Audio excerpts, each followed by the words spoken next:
இன்றைக்கி எங்கே போயிட்டு வரோம்னா இன்றைக்கி ஒரு கல்யாணத்துக்கு தான் போயிட்டு வரோம். நான் பெருக்கம்மா எங்கள் அக்கா இன்னொரு அண்ணி எல்லோரும் போய்கிட்டு வரேன். அது குஸ்கா இல்லை பிரியாணி. பிரியாணியில் பார்த்தா கறியே இல்லை, எங்களுக்கு வெறும் குஸ்காவாக தான் போட்டாங்க. ஆமாவா இல்லையாக்கா? அதுக்கப்புறம் கடைசி நேரத்தில் வந்து வெறும் பிரியாணியில் வெறும் கறியாக இருந்துச்சு, சாப்பிடவே முடியல. நாங்கள் சாப்பிட்றது இவ்வளோ ஆனால் நிறைய அள்ளி வச்சுட்டாங்க, நிறைய அள்ளி வச்சுக்கிட்டாங்க. சாப்பிட்டோம். தயிர் வெங்காயம் சிக்கன் 65 எல்லாம் தான் இருந்துச்சு. ஏதோ முடிஞ்ச அளவுக்கு சாப்பிட்டு நாங்கள் எல்லோரும் நடந்து வந்துக்கிட்டு இருக்கோம். இங்கே பாருங்கள். ஆனால் நினைப்பீங்க என்னடா டெய்லி ஏதாச்சும் ஒரு விசேஷம்னு பத்திரிக்கை வச்சா போய் தானே ஆகணும். அதனால் போய் மொய் வச்சுட்டு சாப்பிட்டு நடந்து வந்துக்கிட்டே இருக்கிறோம். சாப்பிட்டதுலேயே பாதி ஜீரணம் ஆகிப்போச்சு.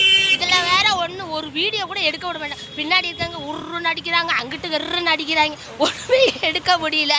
பிடிச்சிருந்தா ஒரு லைக் பண்ணுங்கள். அடுத்த வீடியோவில் சந்திப்போம். பாய். பாய் காமிங்கம்மா. பாய்.